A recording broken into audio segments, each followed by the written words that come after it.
And we're live for the latest episode of Nick Valencia Live. Hey, everybody.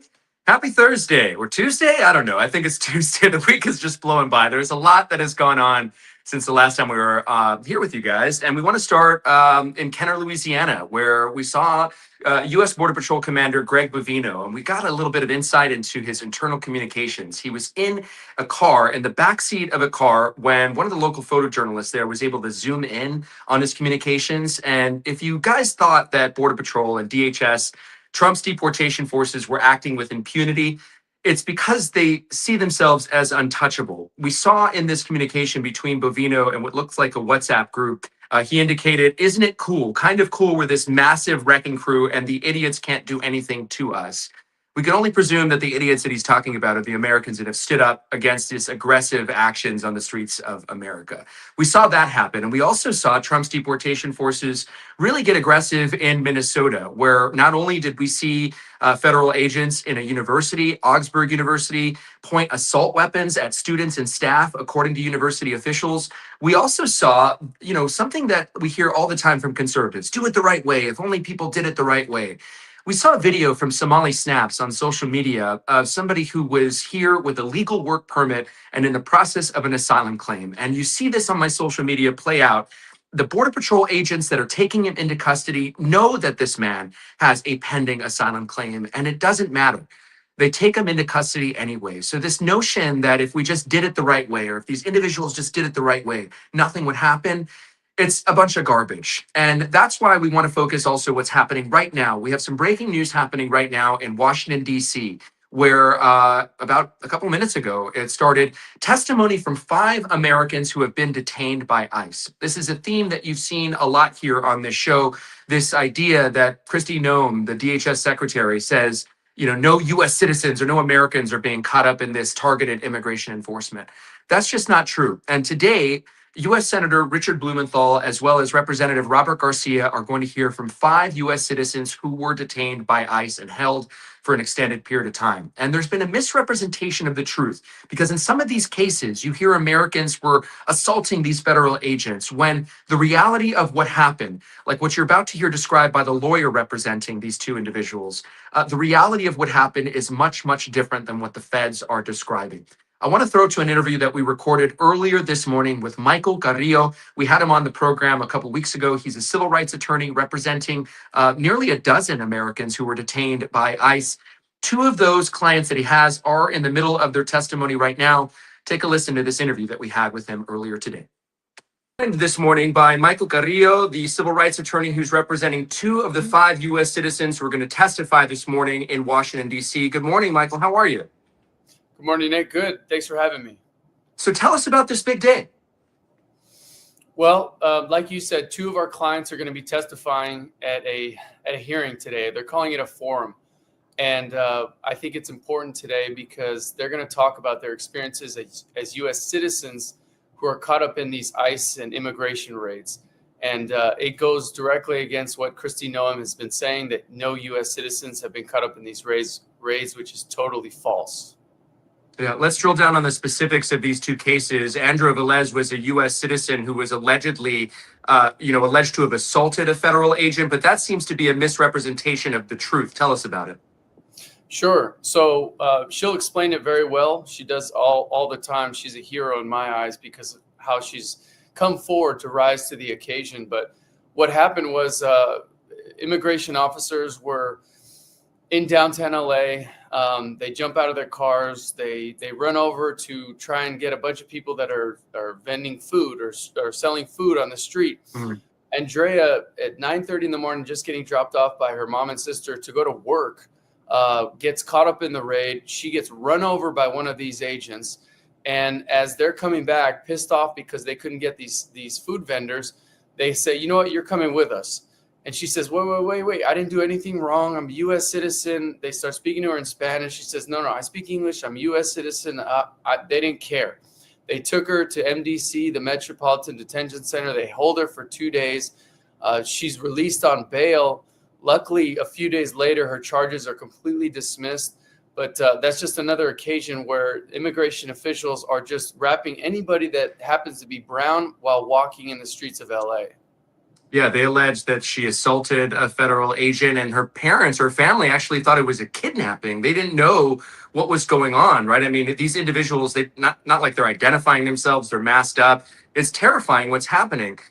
The other case that you have is Javier Ramirez. Tell us about that. He was a business owner inside his business, and then he was detained as well.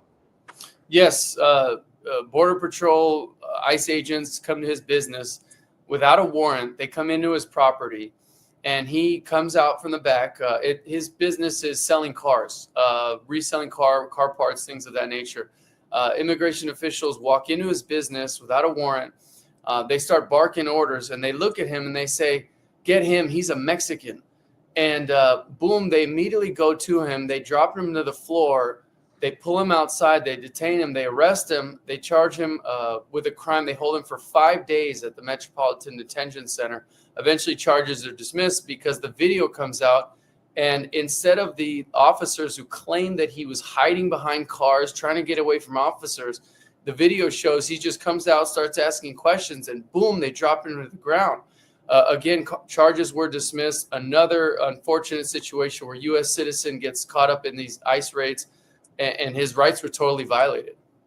We know DHS Secretary Kristi Noem has been misrepresenting the truth. She's saying it's not, not happening. We know it is. I want to ask you, though, I did speak to a former ICE prosecutor who was telling me that the actions of these DSH agents, although they're aggressive, they're not unlawful, they're against policy. When you hear that, when you hear a full-throated defense like that from another attorney on the other side of things here representing DHS, what's your reaction to that, Michael? Well, in Javier's situation, you have an unconstitutional entrance into a private property. That's number one. With Andrea, you have somebody that is just walking on the street and happens to be Latino, gets picked up and thrown in, and they fabricate charges. So to me, I mean, this screams unconstitutional violations of the law and of the Constitution.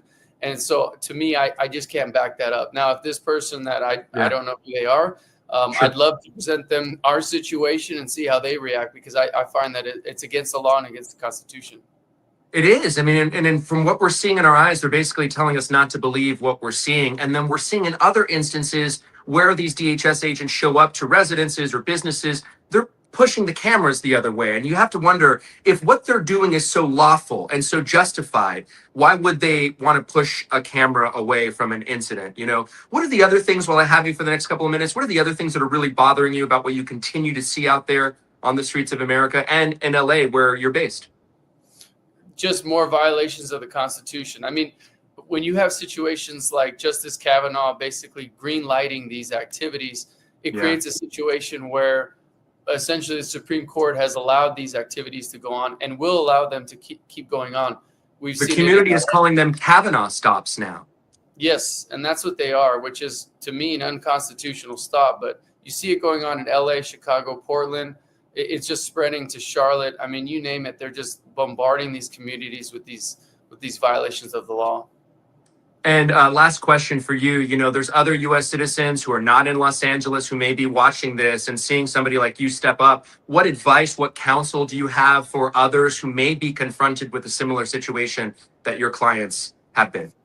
Video record. I mean, the biggest thing that we've seen is that when there's been video recordings of these incidents, the truth gets exposed. And that means criminal charges dismissed. That means accountability in terms of filing, like we have on behalf of Andrea and Javier, a Federal Tort Claims Act, the first step in the legal process towards a lawsuit. So what I always recommend is just video record from a safe distance, so that way you're not impeding the investigation like they always like to say. But video record, accountability, have friends with you. That's all I can say. Well, Michael Carrillo, we know you guys are holding people accountable. We're holding the government accountable with all the cases and the individuals that you're representing. Is there anything I haven't asked you that you think is important to know, or anything that you'd like to talk about? Now's your chance. No, I just hope that people live stream this hearing today. It's at 3 p.m. Eastern. Please tune in. For those of you that haven't seen U.S. citizens being detained and their stories, please check in and see these really, really important stories. Thank you so much for taking the time. We know you have a busy day today. Good luck. Thanks, Nick. I appreciate it. And that was civil rights attorney Michael Carrillo, who joined the program. And that testimony is happening right now in front of those lawmakers. We hope that there is a difference made here. And I know there's some people here in the chat. I love doing pre-recorded interviews because I get to look at what you guys are talking about. This is testimony that belongs in front of the Supreme Court. You know, people really need to see this. And we talk about Kavanaugh stops. If you guys don't know what those are, the Supreme Court and Brett Kavanaugh, Justice Kavanaugh, effectively allowing racial profiling. People being pulled over simply because of the color of their skin. And that's the moniker that these stops have been given, these so-called Kavanaugh stops, where we're seeing clients like the ones that Mike Carrillo represents. People pull over simply because of their Latinidad, simply because of the color of their skin. That's something that we're going to keep an eye on. We want to turn now, though, to John Russell, who joins us. John Russell is a journalist who I met at the Pew Research Center when I was there just a couple of weeks ago. He works at More Perfect Union, and we wanted to talk to him about his latest investigative report, where data centers are being bulldozed, basically, into the communities in Appalachia. We have a clip from his report. Coming across the border versus, say, billionaires or something like that, who's got the most influence over the problems that you think we face as a country? Millionaires. Yeah. Yeah. Yeah. Do you think you have more in common with a migrant from Mexico or Donald J. Trump? Good question. A migrant from Mexico. Yeah. A migrant from Mexico. Absolutely. Absolutely. Because we're out here working to survive to feed our families. There are a lot of theories about why a place like this would go for a billionaire like Trump. Maybe it's because Trump said the quiet part out loud, that politicians in both parties had abandoned the working class. Maybe he gave them someone to blame for their problems: immigrants, queer kids, radical socialists. But here's another theory. They voted for Trump because both parties felt captured, caught up in a system that no one here could influence. And John Russell from More Perfect Union joins us now. Thank you for taking the time with us, John. I appreciate you showing up, man. Hey, Nick. Thanks for having me on your show. It was good to meet you, and thanks for running our clip there. That one wasn't about the data centers, but it does feed in nicely to the conversation that you're just having with your guest. Yeah, so I just realized that now that we played the other clip, you guys actually won an Emmy for this one. Tell me about the story that we just played. So we went down to document a really unique county in the entire country. It's the only county that voted 144 years in a row for Democrats before flipping to Donald Trump by one of the largest margins in the country. So we wanted to understand what motivated that behavior. And you can hear a lot of surprising opinions when you really get into it with the people living there. What is it about being within the community that allows you to pull back? I mean, I'm not baiting you. I want to hear in your own words. Like, you know, you're from this community, so you're able to pull a layer back that others aren't. You know, what is it about being from there that allows you this access? You know, I grew up in Appalachia, and I think, you know, Appalachia is a place that a lot of people think about, a lot of pundits talk about, but we're really misrepresented on what we actually believe here. I think a lot of people have very strong political opinions that are very loosely held. You could hear in that character that we are interviewing.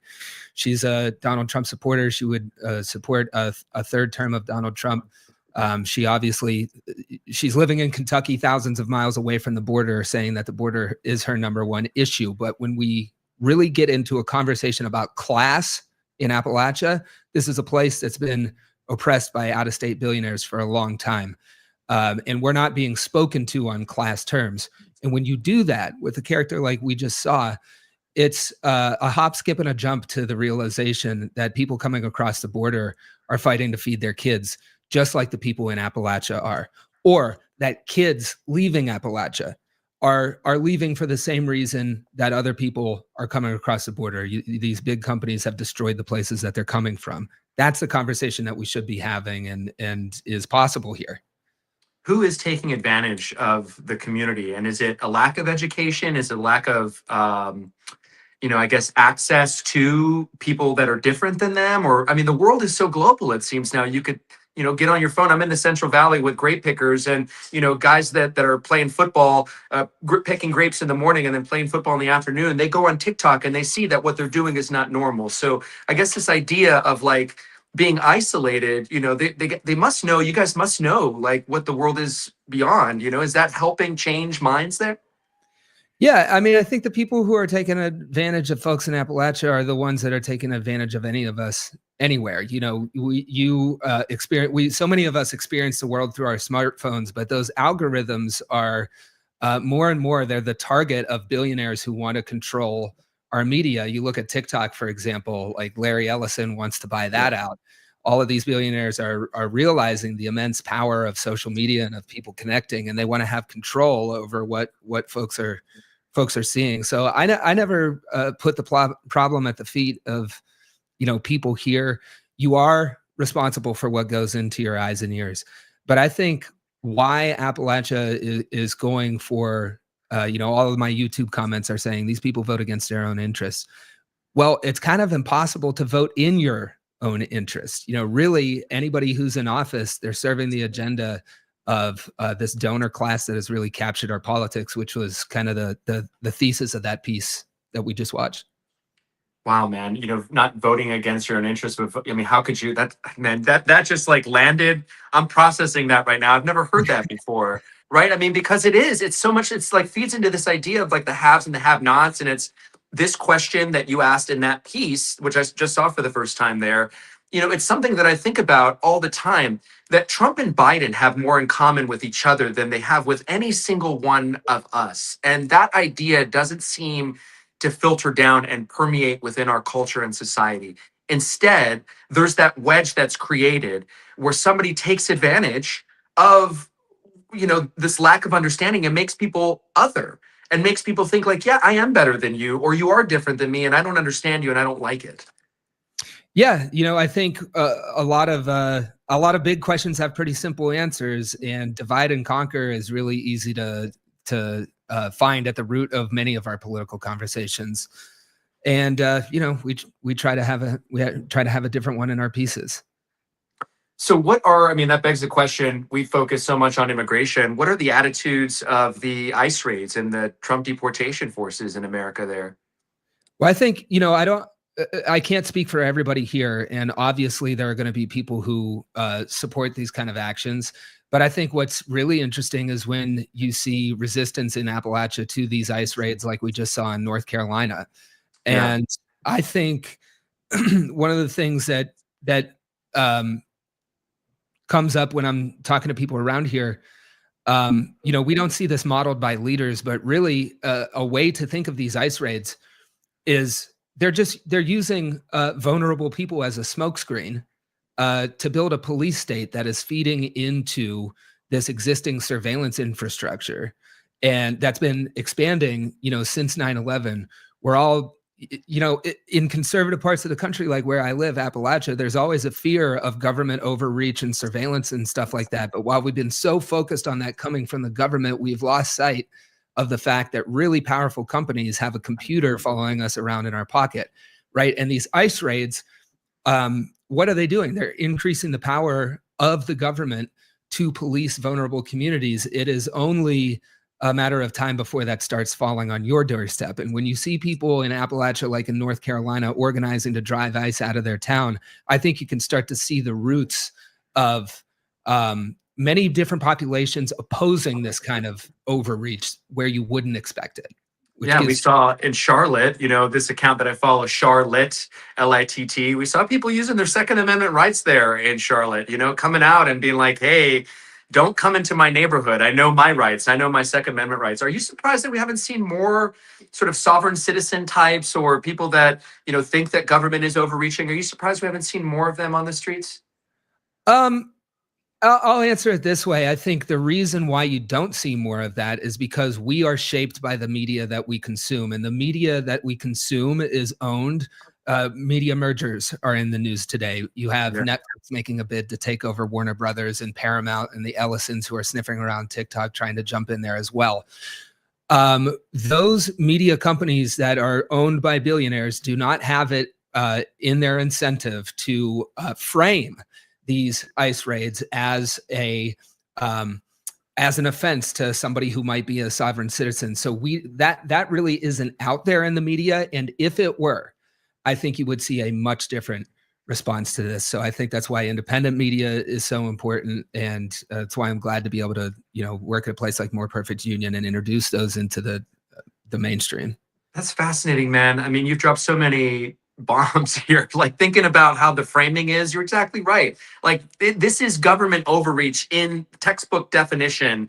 You know, lawless, warrantless raids, people masked up, not identifying themselves. You have no idea. The one of the girls that's testifying right now on Capitol Hill, her family thought she was being kidnapped. They called in 911 because she was being kidnapped in their eyes.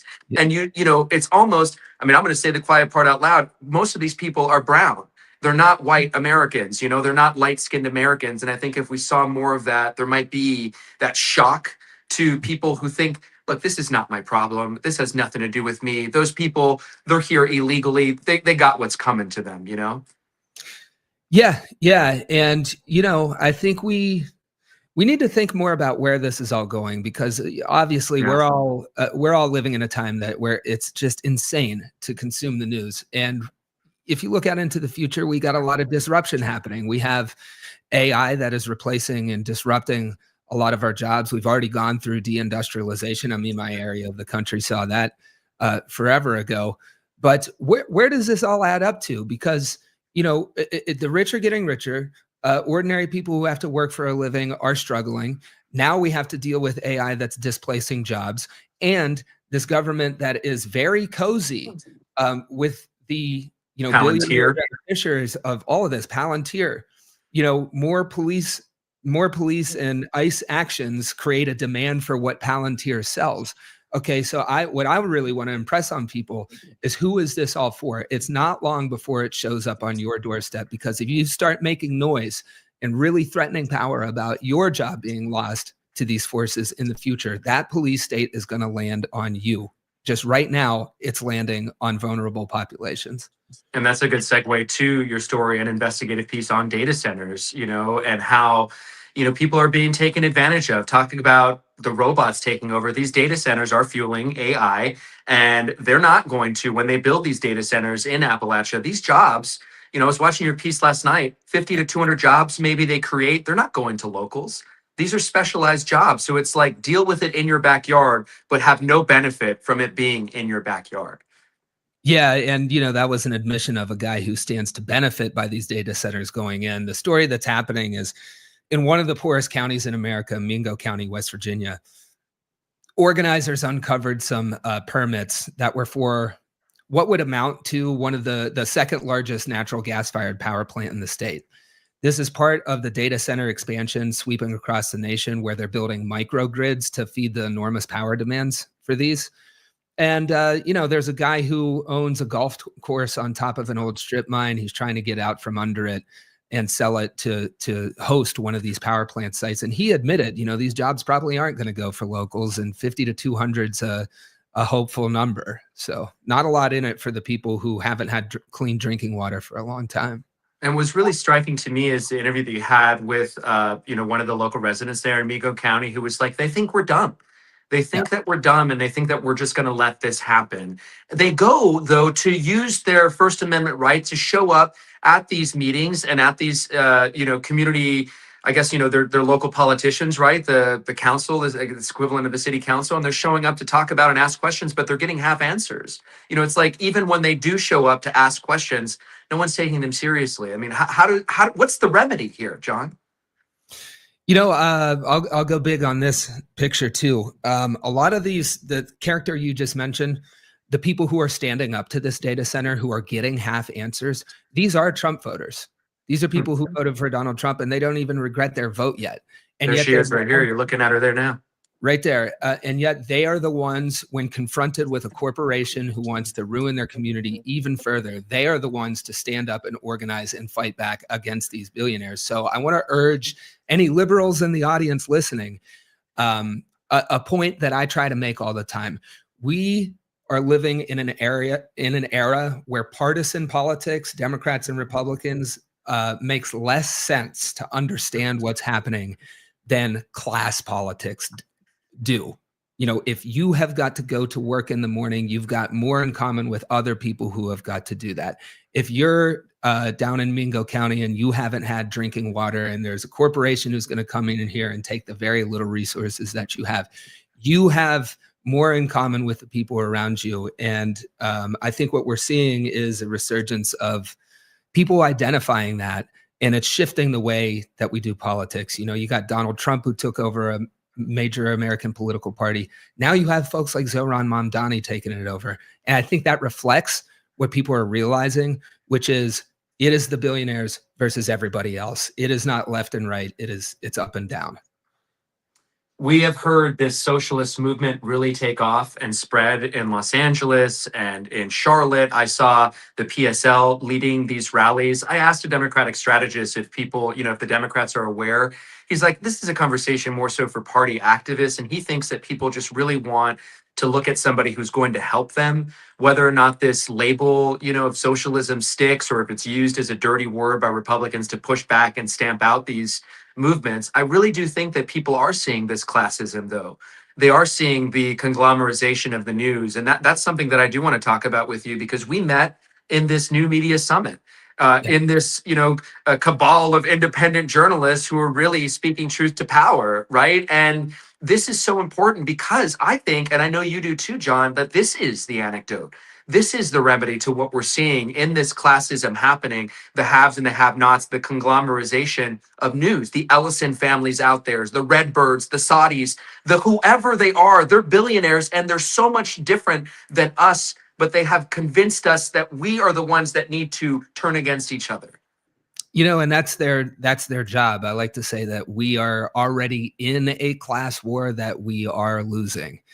And I like to point out in my pieces too, the difference between $1 million and $1 billion, because a lot of the times it can get lost. You can think, well, a super rich person is somebody I might see walking around on the street. But the difference between $1 million and $1 billion is almost $1 billion. The people who own controlling shares in every market face almost no accountability and have really captured both of the major American political parties.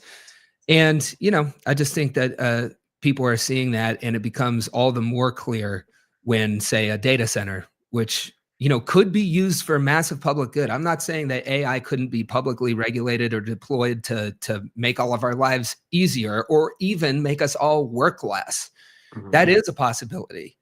The reason why we don't see it going in that direction is because we haven't really asserted power over the people who are forcing this all on us. We didn't have a say in AI just showing up in all of the apps that you use, in your Google search, in your Instagram suggestions.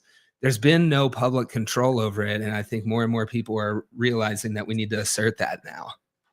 Tell me about More Perfect Union. Tell me about why what you guys are doing is so different. I mean, you guys have created this platform that I was talking to somebody at dinner. We went to have a toy drive for Haiti, and the lady that sat next to me was like, "Oh, were you there at the summit with More Perfect Union? I love what they do." I mean, this is a real story. So tell me, why do you think what you guys are doing is getting so much traction in all communities? I think working people want to see themselves reflected in media. And, so what we're doing, that's what we're doing. We're trying to build power for working people. You and I talked about this notion of objectivity, which I don't think I don't believe in it. Right. There's never objectivity in media. It reflects the people who create it. And most of the media that reaches your ears are created by, rich people. And if you're out here living in Appalachia, it's not created by anybody here when you turn on the TV. Certainly not at the major news networks. So what we're doing at More Perfect Union, and shout out to Faz Shakir, who leads the thing, and everybody at the team, because any of these pieces is really a team effort. But it just is. It's not that special. We're just centering working class people, and I think it's finding a demand out there for all the people who watch it to see themselves reflected in this and see themselves as part of the fight, to be able to have control over what's happening in your communities, in your life. It turns out that people really like that and they want that.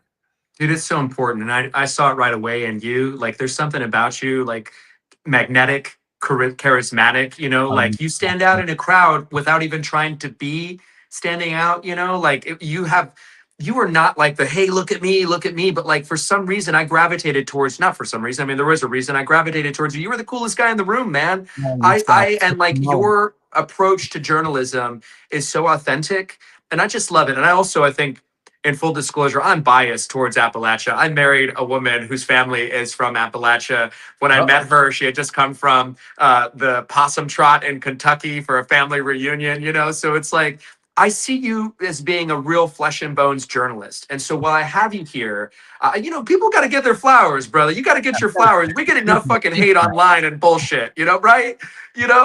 Our comment sections are flooded with hate. I know my Facebook is. So I have you here, and I've got to ask you, bro. There's so many stereotypes about Appalachia. What are the ones that piss you off the most? And like, why are they misinformed? And what can we do about changing that perception? That we vote against our own interests. It's easy to see that. It's easy to say it.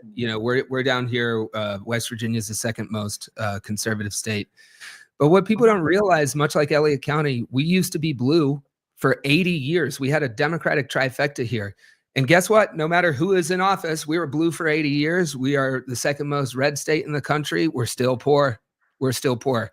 And so it really bugs me when people say, oh, these folks are just voting against their interests. West Virginia is home to the largest labor uprising that has, to this date, has ever happened in the United States of America. This is 1921, the Battle of Blair Mountain. It is when multiracial coal miners took up arms against a government that was in bed with the coal companies. It was the only employer in the state. You lived on their land. You shopped at their stores. You got paid in their money. In this state, white miners, black miners, every race and creed out there rose up in what is still the largest labor uprising. So when you just look at it and you reduce it to voting against your own interest, or that people aren't smart enough to be appealed to, that really bugs me, because I think with the right leadership speaking to what this state knows and what's part of its history, could be part of shifting power back to the working class. And I think that's true for many states and areas across the country, where the only thing you hear say about them is that they vote against their own interests. Well, you are part of the solution, and you are part of that appeal to a new ecosystem of viewers. We're better informed about a very important part of the country and a very misunderstood part of the country. I remember this must have been in the early aughts. Diane Sawyer went down to Appalachia and did a big 2020 ABC special down there, and it was like trashed because she perpetuated this stereotype of the Mountain Dew drinking, toothless, backwoods, speaking in tongues kind of, people up there. And it's like people like you that are really showcasing the cornucopia of culture there. It's not so black and white, man. It's like really important what you're doing, man. Is there anything I haven't asked you that you think is important to know? How can we follow you? How can we keep up? Now's your time. Yeah, plug for More Perfect Union. If you don't watch it, I'm at Hey John Russell everywhere on the internet. I don't write my newsletter, The Holler, on Substack enough, but if you would like to check it out, we're over there. And I want to send back some of the flowers to you, man. I think what you're doing is really interesting. It's really important, especially the way that you're doing it and how you got here now. And for everybody watching, never hesitate to support your friendly local independent media. Amen, man. Fist up. Hell yeah. I love that. Dude, so nice to see you again, John. We'll talk soon, homie. Thank you. Thanks, Nick. Good to see you. That was John Russell from More Perfect Union. How fun, man. I just one of the great journalists that I met there in Washington, D.C., part of the New Media Summit. Pew got us all together. We, along with John Russell, we are your top new media journalists in America, which is really cool to say. And it's really cool to be in this peer group with somebody. I mean it, man. So authentic and so awesome. We turn now to somebody else who's so authentic and so awesome, Dr. Robert White. Dr. Robert White is a friend of the show. He is a professor at Alabama State University, one of the first HBCUs in Montgomery, Alabama. And in full disclosure, it's where I got a Civil Rights Award, the Bob and Jean Gratz Award, earlier this year. It felt like, God, it feels like ages ago, but that was earlier this year. We're joined now by Professor Dr. Robert White. Welcome to the show, man. Hey, happy to be here, man. Oh, so good to see. So good to see you, man. So good to see you. So let's talk about it. A big anniversary just passed. We wanted to try to get you on the show. Before that, we know you had some grading to get to, and we're really busy. But the Montgomery bus boycott, tell us about it. Yeah, well, it was a 382-day protest that took place in December 1955, and there had been other protests along the economic fashion in other places before that, like in Tuskegee and Macon County. There was a Shop with Your Friends rally that arguably still exists to this day. And what you had was you had African Americans that withheld their dollars and withheld their ridership because of the way that they were treated. The Montgomery bus boycott was not about integration, it was about treatment. Mhm. And because African Americans were being treated so harshly on the buses and in public areas, kind of like now that, black people withheld their money, carpooled, and came up with other creative ways of illustrating just how powerful their dollar was. And so you had a court case that was filed by attorney Fred Gray, who was an ASU graduate as well.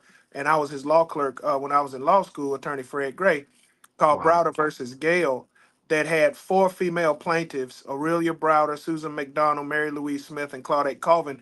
The last two, Claudette Colvin and Mary Louise Smith, were teenagers. And that was the case that so-called integrated the buses. And Rosa Parks' arrest was the starting point for the Montgomery bus boycott. So we're celebrating 70 years of boycott history, and we're relooking at. We've written a book called Highway 80, which has chapter 2 dedicated to the bus boycott and the things that happened after the boycott. And what the gentleman from A More Perfect Union was saying falls so much in line with me personally and with our research, because one, I'm a union representative. I don't know if you know that or not. And we have a radio show called Lunch with Labor, wherein we talked about the coal miners in Appalachia and how that could be used as an example on how to bridge the gap. But one Wow. thing that the civil rights movement brings to the table that I don't hear people talking about is the fact that, okay, like you saw the videos of those people showing their allegiance to Trump, right? Yeah. Now, that's not the target group, right? The target group is their children. See, because if you get children to turn, they'll turn on their parents. And I Hmm. know that sounds Hmm. weird, but the civil rights movement had just as much to do with generation gap than it had to do with economic gap or Tell color us gap. about it. It's getting the Well, youth and well, trying to understand and change their absolutely, mentality of what they were absolutely, poisoned with by their forefathers, I guess, right? absolutely, absolutely. See, the civil rights movement was mostly fueled by young people. And that's something that has been taken out of the narrative, right? Martin Luther King was a young man, but you Right. had most of the marchers, organizers, most of the fighters, most of the people that were the bus riding from the riders from that went from city to city, the freedom Hmm. riders Hmm. were young people, teenagers.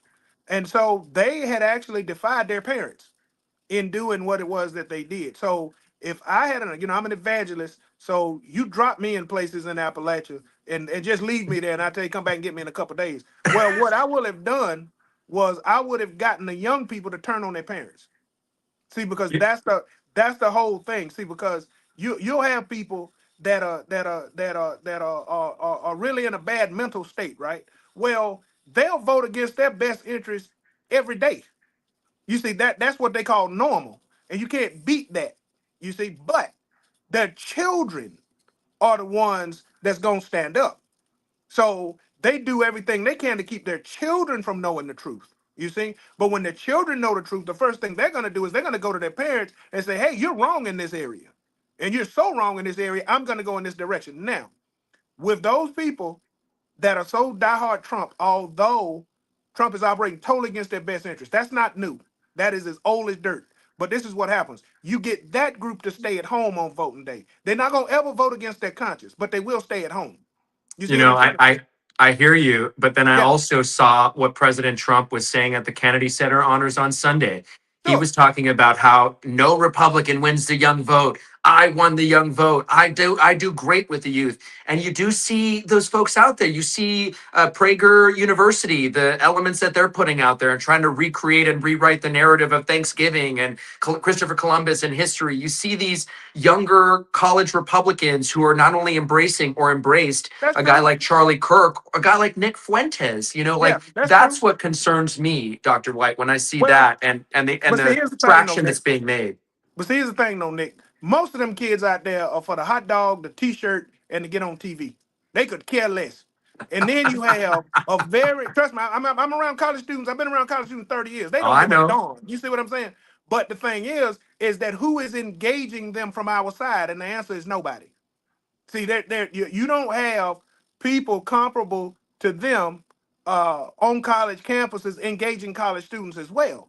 So Right. that's a lack of vision in the, and I'll just say it because I don't like them, Democratic leadership. You see Yeah. what I'm saying? Yeah. Those people are the most visionless, pointless people, bourgeois, elitist, nobodies that you're gonna find. And all they're concerned with is their own power and having their own position. They're not concerned with winning. They just want to make things look good. So now we are having to go back and rehash.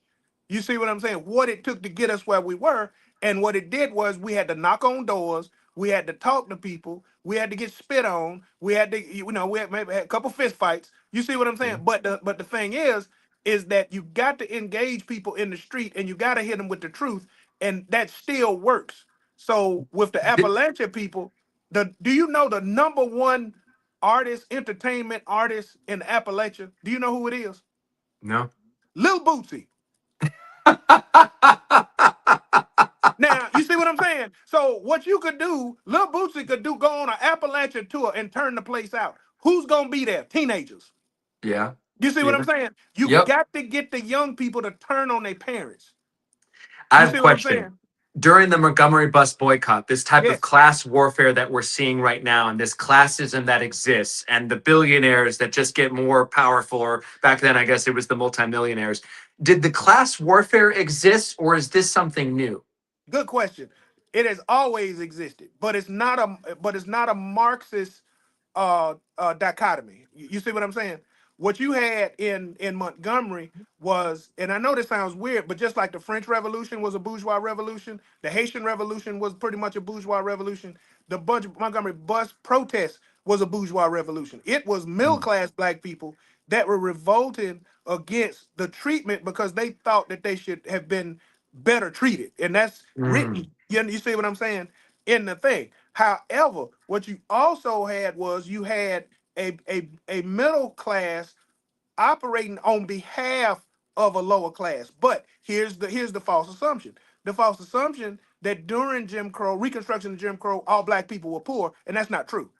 You had black businesses. You had a serious economic hub in Alabama that they ran an interstate through, Interstate 85, and we wrote a chapter on this in our book on how roads, bridges, thoroughfares were used to decimate economic hubs within the black community. So you have a well-devised plan, to undermine these things, and that's what a deep dive study of the Montgomery bus protest brings to the table. Just what are the factors, how to address them, and what did they not know when they did what they did. Uh, I did a peer-reviewed journal article called "Stop Fishing," and it's how police violate Fourth Amendment rights. I mean, God dog, Nick, is that new to us? No. Okay, then, all right. Well, we 10 might as and well 2, move on. music off, look ahead. Yes, sir. No, sir. I got the talk to. This is not, it's not new. Exactly, They call me an exactly. affirmative action hire. Now it's There you DEI. go. It's There the you same go. There shit, you go. it's But different see, things here. but see, you're an Emmy award winning DEI hire. You see what I'm saying? You darn right. Now give me Hey, my Dr. money. White, you think boycotts would exist, work, and are they as effective as they were back in the day? I mean, the Montgomery bus boycott was so effective. It gave, so much momentum to the movement. And right now there's like the Target boycott, right, and the blackouts. Is it the Well, same? Why isn't but it see, the same? Nick, watch this. What if when Michigan play Ohio State in basketball, every Negro and every Latino on the court walk off? See, at the Super Bowl, every black person that play on it just walk off the field and leave all that crap sitting right there on the 50-yard line and say, look, y'all play your own darn football game. Hmm. See, that would freak everybody out. And then all the people in Las Vegas, all the people that everything are going to come to us and say, what is it that you want? You see what I'm saying? What do we have to do to get y'all back on the field like y'all were 200 years ago? You see, what does it gonna take to get you to shoot the ball and chuck the football and run like you do and dance like you do afterward? Cause we love that type of stuff. Cause we ain't gonna do it. You see what I'm saying? See, all you got to do, and that's why they try to silence people like Colin Kaepernick and all that type of stuff. See, Yeah, I but wouldn't he have is so done. uniquely himself. All these other athletes, they're taking the money. They're Well, they're I they're wouldn't have. part Yeah, of this, you know? They yeah, they want to yeah. be part of this, or they've been to Trump, or they think that he's so great and they want to be part of this. Yeah. But see, the whole point is that's because there is no other alternative message out there. MAGA is nothing but a public relations campaign. That's Yeah, all it is. And yeah. I admire the Republican right because they listen. See, Mm. Cambridge They Analytica fall was a in bunch of line. They fall yeah. in line. Well, Cambridge Analytica. See, if we can get specific, Cambridge Analytica wasn't nothing but a bunch of college dropouts that didn't nobody want to listen to. And Donald Trump and Steve Bannon were both Democrats. You see what I'm saying?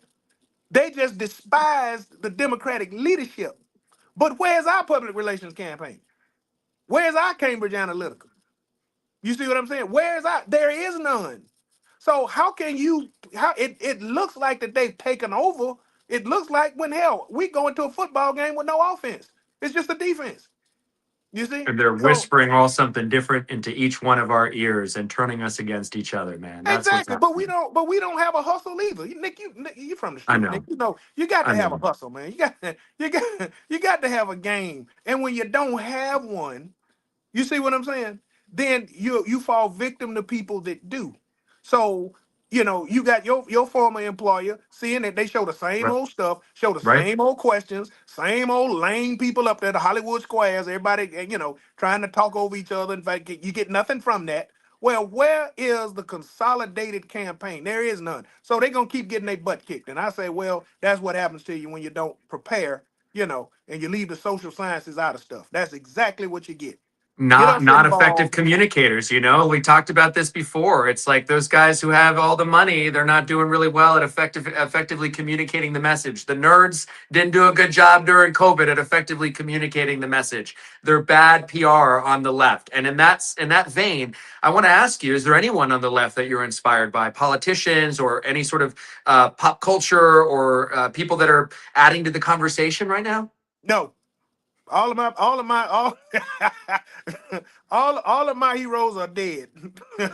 and so I mean, but think about it. Could Donald Trump survive with a Richard Pryor or Dick Gregory or anybody like that living? A Flip Wilson, you see what I'm saying? Or people that had an understanding of culture, a Red Fox, you see what I'm saying? Right, See, right. you see what I'm saying? So the whole point is that when you don't have the activists leading the way, you know, I mean, we had Harry Belafonte, you see what I'm saying? We had some big name people that were supplying the movement with money, Mahalia Jackson and all of that. But when you got football players in cities that are making hundreds of millions of dollars and they're not determining who the mayor is, Hmm, do you know the Philadelphia Eagles could determine who the mayor of Philadelphia is? sure. The Atlanta Falcons could, but there's nobody taking that message to them. You see what I'm saying? So when you don't have that message being took to them, then other people come in and they seduce them, right, with their money, or they're able to talk their talk and make it sound like they're on their side. You see? That's right. So That's right. so so we got to come up with a gimmick. You know what I'm saying? We got to come up with a hook and attack, because when Trump go out, they not gonna have nobody. And so we're gonna have to reverse all of this madness that they did. It's been done before, and there have been people that have been way more crafty at doing it than Trump them. You No, see what there's I'm saying? seriously going to be a power vacuum for sure. There's no one that's going to step up into that void. Trump is singularly himself. I mean, there are other people who I'm sure are going to try to take that title once he's gone. Well, yeah, I mean, it seems like we've been having to deal with him forever. yeah. It But see feels what like did? he's But just, see, who was the prime minister of Russia after Stalin? You I don't don't know. Tell know. me. See, because who took over after Hitler? You don't know, do you? See, because those people suck all the air out the room, and when you're leading a bunch of nobodies, which is what's now. You got him at the top, and everybody else is a minion. Everybody else is a sycophant. Everybody else is a nobody. Then see, no, the thing about nobodies is that they can never become somebodies. You see Right. what I'm saying? And There's you're no not gonna oxygen have. for anyone else. He There you throws go. it. Yeah, he tamps There it you out. go. Right. And Yeah. and this is what you do. This is what we say because like I said, you from the street. You got to talk trash. Just tell us, say, look. You say, look, y'all Republicans, look, y'all get it all in now. I mean, whip us good because, buddy, when we get back in power, you see what I'm saying? When we get back in power on day one, on day two, you see what I'm saying? You gonna wish you never saw a elephant. You see what I'm saying? You better run for the. I hope Russia is ready for you, because that's the only place you're gonna be able to run. Because we gonna come after that tail. You know what I'm saying? You going Steve Bannon said it. Steve Bannon said it. He said, y'all. He said we got to do something now. He said because when Trump get out, we all going to jail. He said it. Man, it You see takes what I'm saying? courageous politicians, and I don't know. I get hopeful when I have some of them on here that they're going to speak truth to power. I don't know if Man, my peers think the Nick, same. Yeah, Nick, I know. I know. Nick. It ain't gonna happen, man. They're a bunch of cream puffs. You know what I'm saying? And so they ain't worth a quarter. That's why all politics are local. See, because what you could do in Appalachia, right? See, let Lil Boosie come through there. See what I'm saying? And then you got to win local elections first. See, you got to fight at the city council level, county commission level. Yeah. Forget Congress, forget all of that, right? Now School you're gonna boards. be you're gonna be turning on some of your friends. And it's fun now. Once you do it, it's fun. It's fun. You're gonna be turning on them, and then you're gonna be talking about them in front of their children. See, because you got to shame them. See, shame is good, right? Shame is good. You got to talk about. You got to call them names. You see what I'm saying? You got to point fingers at them, accuse them of all kind of crazy stuff, and then the tide gets, and then you end up winning majority on the city council, majority on the county commission. You see, then you can go to them data centers and see you just show up at the data center. You know what I'm saying? And bring Junebug, Willie Lee, Maine, bring Hector, Javier. You see what I'm saying? Jorge, you see what I'm saying? Oh, And have a cookout in the parking lot, and you see what I'm saying? And all that's of it. that. I'll And say, bring well, the listen, carne asada, man. You got it. all of it, all of it, all of it. And see, and then you say, well, look, we noticed what y'all profits were, and what y'all gonna need to do is come off of a third of that. See what I'm saying? I See, mean, we it's didn't there even get now. You into can't it. do They're nothing about it. diverting all the property taxes is going right back into the state instead of the public services. They've got all sorts of plans there Yeah. in See, Appalachia, and they're see, just steamrolling those plans and those yeah, that community. It's yeah. terrible. See, It's we dealing with terrible. that in Alabama, and we writing a book. And my man there from More Perfect Union, if you want to write a little bit, let me know. If the title of the book, the title of Dr. the book is White. called the title of the book is called Global Warming or Burning House. That's what it's called. And we're gonna talk about environmental justice and civil rights justice, how the two meet. So Nick, I want you to be a part of that too. It's powerful. Not We got some anything you're a powerful part of, writers. man. Count me, sign me up. I will see you in Alabama very soon. We'll talk about that February and March. We didn't even get a chance to talk about the Selma anniversary. We'll have you back on the show to talk about that and promote that. All right, man, and maybe you can drop me off like $1,000 a month, man, for being your correspondent to the hood. We'll talk to you later, Dr. White. Oh God, we love everybody that comes on this program. It's especially Dr. White, man. He's always brings the energy and the enthusiasm. He always has me on the edge of my seat. I never know what direction he's gonna go and what he's gonna say. That's a smart man right there. Smart man, tapped into the culture and tapped into the community. That was our show today, guys. So grateful for you guys stopping by. We got into a lot. American citizens currently testifying still right now on Capitol Hill in Washington, D.C. We have 2 of those 5 U.S. citizens. The attorney of them, he joined us on the show, Michael Carrillo, civil rights attorney doing great work out of Los Angeles and beyond. And we're also joined by John Russell from More Perfect Union, who really pulled the layer back on what's going on in Appalachia, the haves and the have-nots, and this idea of this classist warfare that's happening, pitting us against each other. Really fascinating discussion. And of course, as always, joined by Dr. White, professor there at Alabama State University in Montgomery, one of the legendary HBCUs. So that's our show. We really appreciate you keeping up with us. We're going to be keeping an eye on what's going on in Minnesota, where it seems that the Trump deportation forces are picking up their aggressive tactics. And right before I hopped on this show, just really one thing that I saw that was just so upsetting. When we hear so often from conservatives to do it the right way, we saw a video that shows us that it doesn't matter whether or not people are doing it the right way. A truck driver who was here in this country with a legal work permit, who had a pending asylum claim, taken into custody anyway by Border Patrol agents who were well aware of his immigration status. They didn't care. Do it the right way, it doesn't matter. It seems that Trump and his deportation forces want everyone here who they think doesn't belong here gone. Thank you guys so much for paying attention to what we have to say, for helping us make truth go viral. And as always, guys, go out there, enjoy your Tuesday, enjoy your rest of the week, and have a great day on purpose. Love y'all.